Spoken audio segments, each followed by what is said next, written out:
안녕하세요. 우리 뉴프런트의 성도 여러분. 화요일 5분 아침 묵상 오신 것 환영합니다. 거룩을 추구하는 삶이란 제목으로 출애굽기 말씀 계속 나누겠습니다.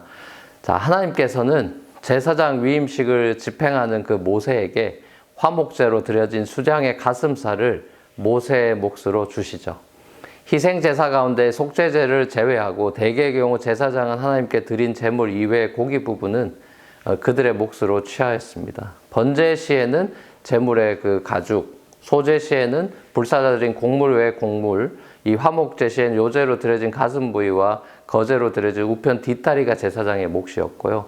속죄제나 속건제 시에는 여호와께 화제로 드려진 부위를 제외한 나머지 고기가 제사장의 몫으로 돌아갑니다. 자, 그러나 여기에서처럼 제사장의 위임식을 위한 화목제 시의 경우에 아직은 모세가 제사장 노릇을 했기 때문에 제사장에게 돌아가야 할 몫이 모세한테 갑니다. 자, 이런 모습은 제사장들의 생활 대책을 위한 하나님의 배려라고 볼 수 있겠죠.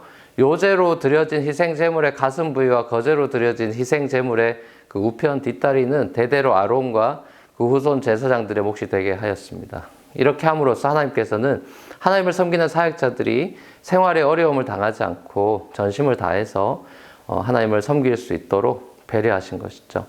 자, 많은 제사장들 중에서 대제사장 직분은 아론의 직계 후손에만 세습이 됩니다. 그래서 아론이 입던 거룩한 옷을 아론이 죽으면 다시 만드는 게 아니라 모세 당시에 입었던 그 만든 걸 후임한테 물려주고 그렇게 이어받게 되죠. 대제사장 직분을 물려받은 아론의 직계 후손은 반드시 아론이 했던 것과 같은 위임식을 거행하고 기름을 부음을 받아야 되죠. 대제사장의 위임 그 식을 7일 동안 거행하는데요. 7은 완전한 숫자니까 대제사장을 완전하게 성별한다, 이런 상징적인 의미가 담겼죠. 제사장의 위임식 때 이 성막들에서 삶은 고기는 이 평범한 화목제물의 고기와는 다르게 위임받은 제사장들만 먹을 수 있습니다. 보통의 일반 화목제물은 제사 드리는 사람하고 제사장들이 함께 먹을 수 있는데요. 화목제물이라는 것은 인간과 하나님과의 화목, 인간과 인간의 교제를 위해서 드려지는 그런 제물이기 때문에 그런 것이죠. 이 서로 화목된 분위기 속에서 공동의 식사를 통해서 잔치 기쁨을 누리는 화목제의 특징이죠.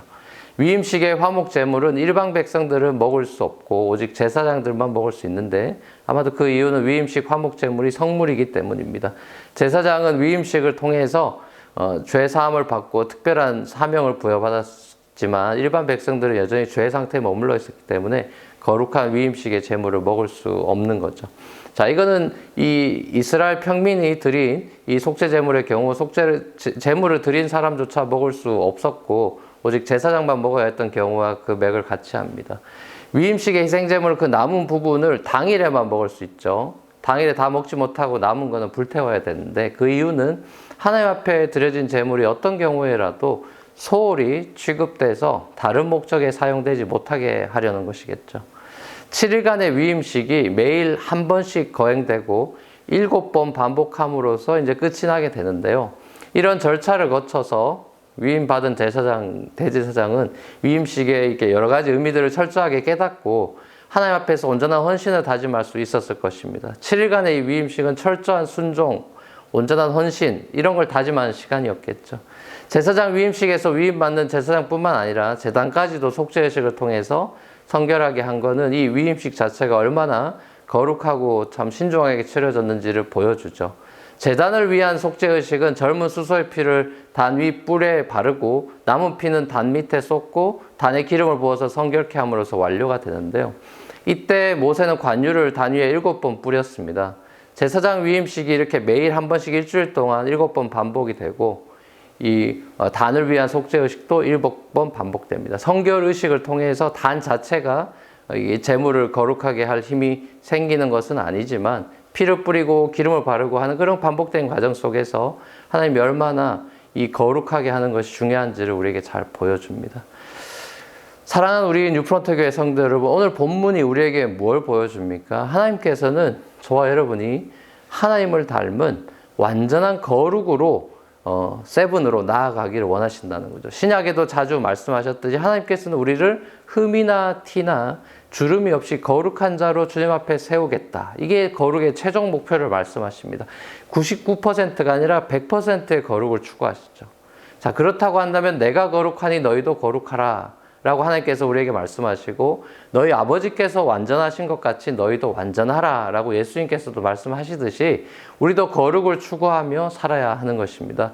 세월과 함께 점점 더 세속적으로 변해가는 그런 삶이 아니라 점점 더 세상과 구별되고 거룩해져 가는 저와 여러분의 삶이 되기를 우리 주님의 이름으로 간절히 축원합니다. 같이 한번 기도하시겠습니다.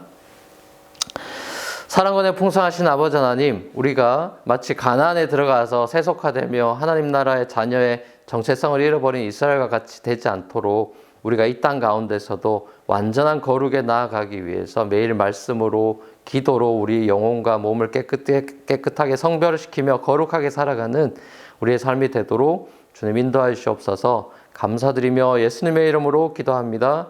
아멘. 자, 감사합니다. 평안한 하루 되십시오.